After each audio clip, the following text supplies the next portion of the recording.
Hi hello friends, summer holidays வந்தாச்சு. எங்கேயாச்சும் வெளியில் போகணும் அப்படின்னு தோணுச்சு. ஏற்கனவே நிறைய ஃபங்க்ஷனுக்குலாம் நம்ம போயிட்டு வந்துட்டோம்.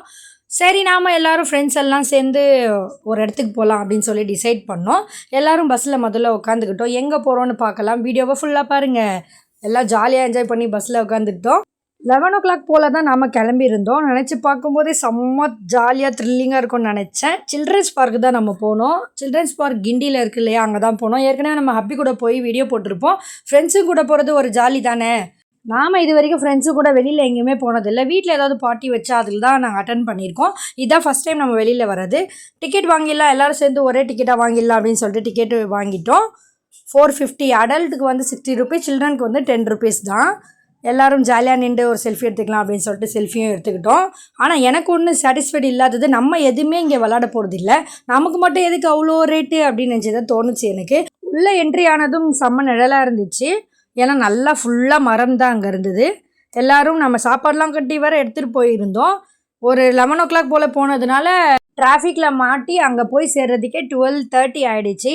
சரி, போனதும் நம்ம சாப்பிட்றலாம் அப்படின்னு சொல்லிட்டு போயிட்டே இருந்தோம். மான் இருந்தது, அதுக்கப்புறம் அந்த குருவி, அது ஏதோ இருந்தது. இது வந்து ஏதோ கரண்டி வாயன்னு சொல்லிட்டு சம்திங் இதோட பேர். அவ்வளோ பெரிய வாய் இருந்தது. கொக்கு மாதிரி லைட்டாக இருந்தது இது பார்க்குறதுக்கு. உண்ணி கொக்கு நிறைய இருந்துச்சு பார்க்குறதுக்கு. நம்ம ஃபஸ்ட்டு ரொம்ப டயர்ட் ஆகிட்டோம். சாப்பிட்றலாம் அப்படின்னு சொல்லிட்டு ஒரு இடத்த போய் பார்த்தோம். எல்லோரும் உட்காந்து அங்கே சாப்பிட்டுட்டு தான் இருந்தாங்க. போன வாட்டியும் நான் நினச்சேன் சாப்பிட்ணும், நம்ம அங்கே போய் சாப்பிட்ணும், எல்லாரோட போகணும் அப்படின்னு நினச்சேன். ஃப்ரெண்ட்ஸோடு வருவோம் நான் நினச்சி கூட பார்க்கல. நம்மளுடைய லஞ்ச் ஐட்டம்ஸ் எல்லாம் ஓப்பன் பண்ணிட்டாங்க. லெமன் ரைஸ், பொட்டேட்டோ ஃப்ரை அம்மா எடுத்துகிட்டு வந்திருந்தாங்க. ஃப்ரெண்டு வந்து புளி சாதம், அப்புறம் பொட்டேட்டோ ஃப்ரை. இன்னொரு ஃப்ரெண்டு வந்து சாம்பார், அதுக்கப்புறம் எக்கு, அதுக்கப்புறம் இன்னொரு ஃப்ரெண்டு வந்து பிரிஞ்சி எடுத்துகிட்டு வந்திருந்தாங்க. எல்லாருமே வந்து ஷேர் பண்ணி சாப்பிட்டோம். ஃபஸ்ட்டு பாப்பாவுக்கு ஊட்டிடலாம் அப்படின்னு சொல்லிட்டு அவளுக்கு ஃபஸ்ட்டு ஊட்டிட்டேன். அதுக்கப்புறம் நான் சாப்பிட்டேன். தட்டே இல்லை. என் நிலைமையை பாருங்கள். பிரியாணி சாப்பிட்டு வீடியோ போட்டேன். நான் இன்றைக்கி லெமன் ரைஸ் சாப்பிட்டுட்ருக்கேன். ஆனால் நல்லா இருந்துச்சு, சூப்பராக இருந்தது. எல்லோரும் கூட உட்காந்து சாப்பிடும்போது அது தனி டேஸ்ட் தான். கூட்டாஞ்சோறு செஞ்சு சாப்பிட்டு அந்த ஒரு டேஸ்ட்டு. முன்னாடியே பிளான் பண்ணியிருந்தா அது நம்ம பிரியாணியே செஞ்சு எடுத்துகிட்டு போயிருந்துருக்கலாம். ஏற்கனவே நம்ம நிறைய பிரியாணி சாப்பிட்டு ஆனால் அழுத்து போகாது. முன்னாடியே கொஞ்சம் பிளான் பண்ணியிருந்தால் நம்ம பண்ணியிருப்போம். சரி, ஏதோ ஓகே, நம்ம சாப்பிட்லாம் அப்படின்னு சொல்லிட்டு எல்லாரோட ரைஸையும் கலந்து சாப்பிட்டேன். ஆனால் டேஸ்ட்டு சூப்பராக இருந்தது எல்லா கூடயும் சாப்பிடும்போது. பசங்க எல்லோரும் அந்த ஸ்னேக் பார்க்கை பார்க்கணும் அப்படின்னு சொல்லி சொன்னாங்க. சரி, உள்ளே போய் பார்த்தா பெரிய ஸ்னேக் படமே வச்சுருந்தாங்க. நாம் போய் ஒரு ஃபோட்டோ எடுத்துக்கலாம் அப்படின்னு சொல்லிட்டு. ஆனாலும் அது படமாக இருந்தாலும் அதை பார்க்குறதுக்கு கொஞ்சம் பயமாகவே இருந்தது. இருந்தாலும் அது ஒரு பிக்கு தான், அதுவும் ஒரு பயமாக இருந்தது. அப்புறம் என்ன, எல்லா பாம்பும் வழக்க போல் தூங்கிட்டு தானே இருக்கும் அப்படின்னு சொல்லிட்டு போய் பார்த்தேன். மலைப்பாம்புலாம் தூங்கிட்டு தான் இருந்தது. ஆனால் ஒரு வாட்டி கூட இந்த மலைப்பாம்பு ஏஞ்சி நான் பார்த்ததே கிடையாது. ஏன் அப்படி சொல்கிறீங்க, நான் ஏஞ்சி வரேன் அப்படின்னு சொல்லிட்டு சின்ன பாம்பு ஒன்று ஏந்து வந்ததுங்க. அதை தான் எல்லோரும் பார்த்துட்டே இருந்தாங்க. ஏன்னா சுற்றி ரவுண்ட் அடிச்சிட்டு இருந்தாங்க. பாருங்கள் எப்படி ரவுண்ட் அடிக்கிறாங்க. அந்த பானைக்குள்ளேருந்து வந்துச்சு அது வெளியில். பயங்கரமாக அப்படியே முன்னாடிலாம் வந்து காமிச்சு பயம்புத்துற மாதிரிலாம் அப்படியே ஏண்டுலாம் நின்றுது. செம்மையாக இருந்தது பார்க்குறதுக்கு. எல்லாருமே இதை தான் நின்று பார்த்துட்டு இருந்தாங்க. ஏன்னா மற்ற எல்லாமே தூங்கிட்டு தானே இருந்துச்சு. இது மட்டும்தான் நல்லா நான் ஹாப்பியாக சுற்றுறேன், என்ன அப்படி சொல்லாதீங்க அப்படின்னு சொல்லிட்டு ஜாலியாக சுற்றிட்டு இருக்குது பாருங்களேன். இருந்தாலும் அது கண்ணாடி உள்ளே தான் இருக்குது. வெளியிலேருந்து பார்க்கும்போது அப்படியே கண்ணாடியை உடச்சிட்டு வந்துடுமோ அப்படிலாம் ஒரு எண்ணம் தோணுதுங்க. இது பேர் என்னான்னு பார்த்தேன், கிங் கோப்ரா. நல்ல பாம்பு பார்த்தீங்களா எப்படிலாம் பண்ணுது. செடியில் ஏறுது, தண்ணி தொட்டியில் ஏறுது. தண்ணி குடிக்க வரும்னு நினச்சேன், ஆனால் தண்ணி தொட்டியை சுற்றி போயிடுச்சு. அதுக்கப்புறம் ஒரு யானை ஒன்று இருந்தது. இதை எதனால் செஞ்சுருக்காங்கன்னே தெரில. மெட்டலில் ஃபுல்லாக குப்பையில் செஞ்ச மாதிரி இருந்தது. ஆனால் நல்லா இருந்தது பார்க்குறதுக்கு. எல்லோரும் அது பக்கத்தில் நின்று ஃபோட்டோ எடுத்துக்கிட்டாங்க. அதுக்கப்புறம் நம்ம பார்க்கை ரீச் பண்ணிட்டோம். பார்க்கை பார்த்தோன்னே பசங்க நம்மக்கிட்ட நிற்பாங்களா, ஒரே ஓட்டம் ஓடிட்டாங்கல்ல. நான் போகிறேன் அப்படி சொல்லிட்டு போயிட்டாங்க. பொண்ணுக்கு வந்து இந்த சர்க்கஸு, அதுவும் சின்ன சர்க்கஸ் ரொம்ப பிடிக்கும். நிறைய கூட்டம், சம்மர் ஹாலிடேஸ்னால செம்ம கூட்டம். எல்லாமே கிட்ஸு தான் நிறைய பேர் இருந்தாங்க. சாட்டர்டே போயிருந்தோம் இல்லையா, அதனால் நல்லா கூட்டமாக இருந்தது. ஜாலியாகவும் என்ஜாய் பண்ணாங்க. பாப்பா ஒரு பக்கம் சர்க்கஸில், பையன் ஒரு பக்கம் ஊஞ்சலில். அவனுக்கு ஆடவும் தெரில. எப்படியோ நம்ம கொஞ்சம் கொஞ்சமாக ஆட்டி விட்டான். அவன் ஆனதை பார்த்து நமக்கும் ஆசை வருமா இல்லையா. போனால் நம்ம 60 rupees பே பண்ணியிருக்கோம், நாம் கண்டிப்பாக ஆடுவோம், நமக்கும் சேர்த்து தானே பே பண்ணோம் அப்படின்னு சொல்லிட்டு நானும் உட்காந்து செம்மையாக ஊஞ்சல் ஆடிட்டேன். நமக்கு ஆட்டி விடவே தேவையில்ல. நம்ம சின்ன வயசில் நம்ம அடிச்சுக்க ஆளே கிடையாது. அதுக்கப்புறம் என் ஃப்ரெண்ட்ஸு 2 பேரும் சர்க்கஸ் விளாட்றேன் அப்படின்னு சொல்லிட்டு விளாடிட்டு இருந்தாங்க. அதுக்கப்புறம் இன்னொரு 2 ஃப்ரெண்டு நான் ஊஞ்சல் விளாட்றேன் அப்படின்னு சொன்னாங்க. இதில் ஒருத்திக்கு தான் ஊஞ்சல் ஆட்டவே முடியல. ஏன்னா ஹைட்டு ரொம்ப அதிகமாக இருந்தது. ஊஞ்சலோட ஹைட்டு நம்மளால் தள்ளிக்கவே முடியாது, அந்த மாதிரி இருந்தது. கொஞ்சம் ஹைட் கம்மி பண்ணியிருக்கலாம். எனக்கு தெரிஞ்சு இது கிட்ஸுக்காக இருக்காது. பெரியவங்களுக்காக தான் இருக்கும். எங்கள் அம்மாவுக்கு ஊஞ்சல் ஆடணுன்ற ரொம்ப ஆசை. எங்கள் அம்மாவை கண்டிப்பாக கூட்டு போனதுக்கு காரணமே எங்கள் அம்மா ஊஞ்சலில் உட்காரணும் அப்படின்றதுக்காக தான் அவங்கள கொஞ்சம் நேரம் உட்கார வச்சுட்டேன். வெயில் தான் ரொம்ப அதிகமாக இருந்தது. போக போக ஒரு 3 o'clock போல் கம்மியாகிடுச்சு. அதுக்கப்புறம் பசங்க புது புது சர்க்கஸ்லாம் இருந்தது இல்லையா, அந்த ரவுண்டு சர்க்கரில் ரொம்ப போகிறதுக்கு பயந்தா என் பொண்ணு. இருந்தாலும் பரவாயில்ல உட்காரு, நான் பார்த்துக்கிறேன் அப்படின்னு சொல்லிட்டு அவளை என்கரேஜ் பண்ணி நல்லா வர வச்சுட்டேன். அவன் ஃபஸ்ட்டெல்லாம் போகவே மாட்டான், இப்போ தான் போயிட்டுருக்கா. பையனுக்கு பயம் இல்லை, அவன் கொஞ்சம் வளர்ந்துட்டான். இந்த சர்க்கஸில் அந்த சவுண்டெல்லாம் கேட்கும்ல, அதை பார்த்தா கொஞ்சம் த்ரில்லாக இருந்தது. இந்த கயிறு மேலே ஏறுறது பசங்க எல்லாம் ஜாலியாக என்ஜாய் பண்ணாங்க. இது மேலே ஏறி எப்படி தான் ஏறுறான்னு எனக்கே தெரில. நம்மளும் ஒரு வாட்டி ட்ரை பண்ணலாம் அப்படின்னு சொல்லிட்டு போய் ஏறி பார்த்தா கால்லாம் செம்மையாக வலிச்சுது. அந்த கயிறு மேலே வந்து செப்பல் இல்லாமல் காலில் ஏற முடியாது போல் இருக்குது, அப்படி இருந்தது. ஆனால் பசங்க வந்து நல்லா ஏறுறாங்க. என் பையன், சின்ன பையன், நிறைய பேர் நல்லா ஏறுறாங்க. நம்மளால் முடியாது அப்படின்னு சொல்லிட்டு எதுக்கோ ஒரு வாட்டி ட்ரை பண்ணலாம் அப்படின்னு பண்ணேன். நமக்கு வயசாயிடுச்சு அப்படின்றத இந்த கயிறு மேலே ஏறி தான் எனக்கே புரிஞ்சுது. ஏன்னா சின்ன பசங்க மாதிரி நம்மளால் ஏற முடியல. அது கிட்ஸுக்கு தான் நானே ஒத்துக்கிறேன், நம்ம ட்ரை பண்ணுறது வேஸ்ட்டு அப்படின்னு சொல்லிட்டு வெளியில் வந்துட்டேன். அப்புறம் இந்த சர்க்கஸ் எனக்கு சின்ன வயசுலேருந்து ரொம்ப பிடிக்கும். நம்ம போனால் எல்லோரும் சிரிப்பாங்க. சரி நம்ம தான் போகல, நம்ம ஆசையை பாப்பா நிறைவேற்றிட்டோம் அப்படின்னு சொல்லிட்டு அவளை அதில் வச்சுட்டு இருந்தேன். நானும் ஆசை ரொம்ப விடலை. நானும் என் ஃப்ரெண்டும் சருக்குண்ணா, என் ஃப்ரெண்டு கீழே விழுந்துட்டா, நான் உஷாராயிட்டேன் பாருங்கள் எப்படி கீழே வந்துட்டா. அதுக்கப்புறம் இன்னொரு 2 ஃப்ரெண்டு அவங்களும் வந்துட்டு இருந்தாங்க. சின்ன பசங்களோட நாங்களும் சின்ன பசங்களாம் நல்லா என்ஜாய் பண்ணோம். ஃப்ரெண்ட்ஸுங்க கூட போகிறது செம்ம ஜாலியாக இருந்தது. கண்டிப்பாக இன்னொரு வாட்டியும் நாங்கள் ட்ரை பண்ணுவோம். அப்படி ஒரு ஃபீலிங்காக இருந்தது. என்ஜாய்மெண்ட்டுக்கு அல்லவே இல்லை அப்படின்னு தான் சொல்லணும். நாம் தனியாக போகிறத விட ஃப்ரெண்ட்ஸோடு போகிறது செம்ம ஜாலியாக இருந்தது. அதுக்கப்புறம் அக்கா பையனும் வந்துட்டான். அவனும் அந்த கயிறில், நான் சொல்லலை இந்த பசங்களுக்கு இந்த கயிறில் என்னடா இருக்குதுன்னு தெரியல, நம்மளால் முடியல. ஆனால் அவங்க வந்து ஸ்பைடர்மேன் மாதிரி நல்லா ஏற ஆரம்பிச்சிட்டாங்க.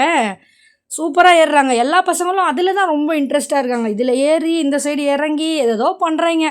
ஆனால் நமக்கு பார்க்கும்போது அது கொஞ்சம் பயமாக இருக்குது. வேண்டாம், கயிறு கழுத்தில் மாட்டிக்கும் அப்படின்னு சொல்லிட்டு இருந்தோம். அதுக்கப்புறம் நம்ம எல்லாம் டயர்டாகி உட்காந்துட்டோங்க. கொஞ்சம் டயர்டாயிடுச்சு விளாடி. அதுக்கப்புறம் சிஸ்டரும் வந்துட்டாங்க. அம்மா சிஸ்டர் எல்லோரும் பேசிகிட்டு இருந்தாங்க. நம்மளும் அப்படியே கூட சேர்ந்து ஒரு ஃபோட்டோ எடுத்துக்கலாம் அப்படின்னு சொல்லிட்டு ஃபோட்டோவும் எடுத்துக்கிட்டோம். சும்மா விடுவோம்மா, கண்ணாமூச்சி விளாட்லாம் அப்படின்னு சொல்லிட்டு ஃப்ரெண்டு நோண்டி விட்டா. கடைசியில் நான் தாங்க அவுட் ஆகிட்டேன். என்னை ஃபஸ்ட்டு கட்டி விட்டாங்க. சத்தியமாக என்னால் முடியல, ரொம்ப நாள் ஆச்சா விளாடி. கண்ணை வர கட்டி விட்டாங்களா, இருட்டாக இருந்தது, வெயிலில் தாங்க முடியல. நான் வரல அப்படின்னு சொன்னேன். இருந்தாலும் நீ கண்டுபிடிச்சி தான் ஆகணும் அப்படின்ட்டாங்க. என்னால் முடியலைங்க அப்படின்னு சொல்லிட்டேன். கடைசியில் என் ஃப்ரெண்டு என்னை டச் பண்ணிட்டா, நான் அவள் அவுட்டு அப்படின்னு சொல்லிட்டேன். அதுக்கப்புறம் இன்னொரு ஃப்ரெண்டு கட்டிக்கிட்டா. ஆனால் அவன் நல்லா விளாண்டா. அவங்களாம் நிறைய வாட்டி விளாடிருக்காங்க போல். நம்ம விளாடி ரொம்ப வருஷம் ஆகுதுல்ல, கிட்டத்தட்ட ஒரு 15-20 வருஷம் ஆகுதுன்னா பார்த்துக்கோங்களேன். ஃப்ரெண்டு நல்லா விளாடிட்டு இருந்தா. அதுக்கப்புறம் ஒரு குட்டி பாப்பா வந்து அவுட் ஆகிடுச்சு. குட்டி பாப்பாவுக்கு கட்டி விட்டோம். அவளும் செம்மையாக விளாடிட்டு இருந்தா. அவளால் கண்ணை மூடிட்டு இருக்கவே முடியல.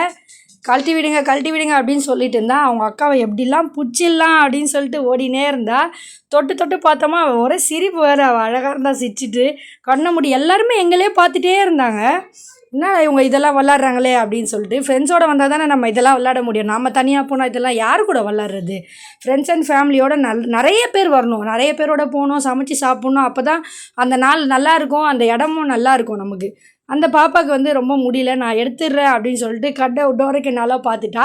என் பொண்ணு அவுட் ஆகிட்டா. அதுக்கப்புறம் அவளுக்கு கட்டி விட்டா. ஐயோ நான் வரல அப்படின்னா. இல்லை நீ அவுட் ஆகிட்ட, நீ கண்டிப்பாக விளாடணும் அப்படின்னு சொல்லிட்டு அவளையும் கட்டி விட்டோம். அக்கா பசங்களோட ஜாலியாக விளாடிட்டு இருந்தா. அவளால் முடியல, அவள் மூக்கிலெல்லாம் பட்டுச்சு, ரொம்ப டைட்டாக கட்டிட்டா போல். இருந்தாலும் சரிம்மா நான் வரலம்மான்னு சொல்லிட்டு சரி அழுதா. சரி எத்து விட்டுறலாம், பாவம் குழந்தை, நம்ம குழந்தையாச்சு அப்படின்னு சொல்லிட்டு எத்து விட்டுட்டோம். ஃப்ரெண்ட்ஸ் ஒத்துக்கவே இல்லை. அதெல்லாம் ஒத்துக்க மாட்டேன், ஓ பொண்ணுன்றதால விடுறியா அப்படின்னு சொன்னாங்க. சரி ஓகே, மறுபடியும் கொஞ்சம் நல்லா கட்டி விட்டேன். அதுக்கப்புறம் அவள் கொஞ்சம் சுற்றி ஜாலியாக தான் விளாடிட்டு இருந்தா. அதுக்கப்புறம் என் பையன் அவுட் ஆகிட்டான். சரி அவனுக்கும் கட்டி விட்டுட்டேன். அவன் செம்ம காமெடி, அதை கழட்டிட்டு அப்படியே சுற்றி நின்றான். சரி அதோட ஃபினிஷ் பண்ணிட்டோம். சிஸ்டர் வந்து ஊஞ்சலில் விளையாடிட்டு இருந்தாங்க. அவள் கூட நம்மளும் போட்டி போடணும் இல்லையா, நானும் உட்காடுறேன். 2 பேரில் யார் ஸ்பீடாக விளாட்றாங்க அப்படின்னு சொல்லிட்டு பார்க்கலாம் சொல்லிட்டு 2 பேரும் செம்ம கேம் வச்சுக்கிட்டோம். நாங்கள் 2 பேரும் நல்லா தான் சுற்றணும். ஆனால் அந்த ஊஞ்சல் தான் திடீர்னு நம்மளை பயமுறுத்தி ஆட ஆரம்பிச்சிச்சு. நம்ம ஆள் எங்கே கீழே போட்டுருமோ, அசிங்கமாயிடுமோ அப்படின்னு சொல்லிட்டு நாங்கள் ஜாலியாக வந்து கொஞ்ச நேரம் கொஞ்சம் ஸ்லோ பண்ணிக்கிட்டோம். இல்லைனா 2 பேருமே டீமாக இது பண்ணியிருப்போம். சூப்பராக என்ஜாய் பண்ணோம் 2 பேருமே. பழைய நினைவுகள்லாம் எங்களுக்கு திரும்பி வந்துட்டு இருந்தது. ஏன்னா சின்ன வயசில் நாங்கள் 2 பேரும் இப்படி தான் போட்டி போட்டு விளாடுவோம். நீ ஃபஸ்ட்டா நான் ஃபஸ்ட்டா அப்படின்னு சொல்லிட்டு ரொம்ப அதெல்லாம் எனக்கு ஞாபகம் வந்துட்டு இருந்தது. இருந்தாலும் இந்த நாளை நான் மறக்கவே மாட்டேன். எல்லாருமே சேர்ந்து ஒன்றா ஜாலியாக என்ஜாய் பண்ண நாள் இது. கண்டிப்பாக இந்த மாதிரி ஒரு நாள் மறுபடியும் வருமானு தெரியல. வந்தால் நல்லா தான் இருக்கும். கண்டிப்பாக நம்ம நெக்ஸ்ட்டு சம்மர்ஸ்லேயும் வேறு எங்கேனா போகலாம் அப்படின்னு சொல்லிட்டு தான் வெயிட் பண்ணிகிட்ருக்கோம். லீவும் முடிய போகுது. கண்டிப்பாக உங்கள் ஃபேமிலியோட ஃப்ரெண்ட்ஸோடு போயிட்டு கண்டிப்பாக என்ஜாய் பண்ணுங்கள். சூப்பராக டெவலப் பண்ணியிருக்காங்க உள்ளே எல்லாம், ஒரு குறையும் கிடையாது. சரி ஓகே, நமக்கு கால் வலிக்குது அப்படின்னு சொல்லிட்டு அக்கா பையனையும் அம்மாவையும் உட்கார வைக்கலாம் அப்படின்னு சொல்லிட்டு அம்மாவும் கொஞ்சம் நேரம் உட்காந்துட்டு இருந்தாங்க. நான் இறங்கிட்ட அப்புறம் அக்கா பையனை உட்கார வச்சுட்டேன். அம்மாவுக்கு தான் ஜாலியாக இருந்தது. அவங்களுக்கு ஊஞ்சல் ஆடணும் அப்படின்னு தான் ரொம்ப ஆசை. அது ஊஞ்சலை பார்க்கும்போது நமக்கு நம்ம விளாடாமல் இருக்கிறது நல்லா இருக்காது. நம்மளும் போகலாம் அப்படின்னு தான் தோணுது. எல்லாருமே ஜாலியாக என்ஜாய் பண்ணும்போது நம்மளும் என்ஜாய் பண்ணணுன்னு தானே தோணுது. அதுவும் அந்த ஊஞ்சல் எனக்கு தெரிஞ்சு பெரியவங்களுக்காக தான் இருக்கும். ஏன்னா ஹைட்டு பெருசாக இருக்குது இல்லையா. பசங்க விளாட்னா கூட அவங்களுக்கு யாருன்னா ஆட்டி தான் விடணும் அப்படி இருந்தது. சீசா இருந்தது. ஃப்ரெண்ட்ஸோட பசங்க சீசா உட்காந்து விளாடிட்டு இருந்தாங்க. நம்ம சீசாவில் உட்காரல, ஏன்னா அது குட்டி பசங்களுதுன்னு பார்த்தாலே தெரியுது. ஃப்ரெண்ட்ஸ் அங்கங்கே நின்று காமெடியாக ஃபோட்டோலாம் எடுத்துகிட்டு இருந்தாங்க, ஃபோட்டோ ஷூட் மாதிரி. அதுக்கப்புறம் என்ன, ஐ லவ் கிண்டியில் போயிட்டு ஃபோட்டோ எடுக்கலைன்னா எப்படி? நாம் போன வாட்டி அபி கூட எடுத்துருந்தோம், இந்த வாட்டி சிஸ்டர் கூட போய் எடுக்கலாம் அப்படின்னு சொல்லிட்டு எல்லோரும் அங்கங்கே உட்காந்து குரூப்பாக எடுத்துக்கிட்டோம். ஆனால் அது ஃபுல்லாக காலியாகவே இல்லை அந்த பிளேஸ். ஏன்னா எல்லாருமே அங்கே நின்று ஃபோட்டோ எடுத்துகிட்டே இருந்தாங்களா. சரி நம்ம பாதி ஒரு பிளேஸ்லையாவது உட்காந்து எடுத்துக்கலாம் அப்படின்னு சொல்லிட்டு எடுத்துக்கிட்டோம். அதுக்கப்புறம் என்ன, ஆமை இருந்துச்சு. ஆமையை போய் பார்க்கலான்னு சொல்லிட்டு எல்லாமே தூங்கிட்டே இருந்த மாதிரி ஒரு ஃபீலு. ஒரு குகை மாதிரி ஒன்று இருந்தது. இங்கே போன வாட்டி நம்ம ஃபோட்டோ எடுத்திருப்போம். ஃபோட்டோ எடுக்கிறதுக்கு பெஸ்ட்டு ஸ்பாட்னால் கிண்டிலேயே இதுதான் சொல்லணும். ஆமை தலைக்குள்ளே நம்ம தலை வச்சா ஆமையில் நம்ம தலை இருக்கிற மாதிரி தெரியும். பசங்க எல்லோரையும் நிற்க வச்சு தலையெல்லாம் ஃபோட்டோ எடுத்துகிட்டு ஜாலியாக காமெடியாக என்ஜாய் பண்ணிட்டு இருந்தோம். நம்ம தலை வைக்காமல் இருந்தால் எப்படி? நம்மளும் தலை வச்சு ஒரு ஃபோட்டோ எடுத்துகிட்டோம்ல. பிடிச்சிருந்தா லைக் பண்ணிவிடுங்க. ஃபோட்டோ எடுத்தாச்சு. அதுக்கப்புறம் நம்ம கிளம்பலாம் சொல்லிட்டு போனால் இன்னொரு பார்க்கு பக்கத்துலேயே இருந்தது இல்லையா. 2 பார்க்கு மொத்தம் உள்ள. இது அதை விட பெரிய பார்க்கு. கம்பியை பார்த்ததும் இந்த பசங்க ஏற ஆரம்பிச்சிட்டாங்க. இந்த சைடு ஏறி அந்த சைடு இறங்குறாங்க. இன்றைக்கி உங்களோட நாள் நல்லா என்ஜாய் பண்ணுங்கள் அப்படின்னு சொல்லிட்டு சரி கிளம்பலாம், 5 o'clock போல் ஆகிடுச்சு. கிளம்பலான்னு சொல்லிட்டு வெளியில் போயிட்டோம். கிளம்பியாச்சு. எல்லோரும் செம்ம டயர்டாகி வெக்ஸ் ஆகிட்டோம். ஆனால் ஜாலியாக என்ஜாய் பண்ணோம். சரி தலை ரொம்ப வலிக்குது, டீ குடிக்கலாம் அப்படின்னு சொல்லிட்டு வெளியிலே ஒரு ஹோட்டல் இருக்குது. ஆனால் ப்ரைஸ் எல்லாமே இங்கே அதிகம் தான். டீ காஃபி மட்டும் 30 rupees போட்டிருந்தாங்க. 2 டீ நான் வாங்கிட்டேன். நாம் எப்போவுமே டீ லவர் தான். ஐஸ்கிரீம் வாங்கலான்னு நினச்சேன், ஆனால் குழந்தைங்களுக்கு இப்போ சீசன் சரியில்லை அப்படின்னு சொல்லிட்டு ஐஸ்கிரீம் வாங்கலை. ஃப்ரெண்ட்ஸ் எல்லாருமே வாங்கிட்டாங்க. நாம் டீ வாங்கியாச்சு. எப்போவுமே டீயில் பிஸ்கெட் தொட்டு சாப்பிட்ற பழக்கம், ஆனால் பிஸ்கெட் தான் இல்லை அங்கே. சரி நம்ம அப்படியே குடிப்போம் அப்படின்னு சொல்லிட்டு குடிச்சு பார்த்தா காஃபி. சரி விடு, ஏதோ அதுவும் நல்லா தான் இருக்குது அப்படின்னு சொல்லிட்டு அதையும் குடித்தாச்சு. ஃப்ரெண்ட்ஸ் எல்லோரும் ஐஸ் சாப்பிட்டுட்டு டீ குடிச்சிட்டு வீட்டுக்கு கிளம்பலாம் அப்படின்னு சொல்லிட்டு ஆட்டோ புக் பண்ணிட்டோம். ஆளுக்கு ஒரு ஆட்டோ புக் பண்ணிவிட்டு இந்த வாட்டி கிளம்பிடலாம். ஏன்னா வரும்போதே பஸ்ஸில் ரொம்ப டயர்டாக வந்தோம். அதனால் ஆட்டோ புக் பண்ணிட்டோம். ஃபஸ்ட்டு ஃப்ரெண்டோட ஆட்டோ வந்துருச்சு. அவங்க கிளம்பிட்டாங்க. நாம் அப்படியே நடந்து போயிட்டே இருக்கும்போது ட்ராகனை பார்க்கலையே அப்படின்னு ரொம்ப ஃபீல் ஆச்சு. ஈஸியாக நம்ம ட்ராகனை பார்த்துட்டோம். அதுக்கு ஒரு டாட்டா பாய் பாயும் சொல்லிட்டோம். ஃப்ரெண்டோட ஆட்டோவும் வந்துடுச்சு. அவளும் பாய் பாய் சொல்லிவிட்டு அங்கேருந்து கிளம்பிட்டா. அதுக்கப்புறம் நம்மளோட ஆட்டோவும் வந்துடுச்சு. நம்மளும் பாய் சொல்லிட்டு அங்கேருந்து கிளம்பிட்டோம். வீடியோ பிடிச்சிருந்தா லைக் பண்ணுங்கள். தேங்க்ஸ் ஃபார் வாட்சிங். நெக்ஸ்ட் vlogல பார்க்கலாம். பாய்.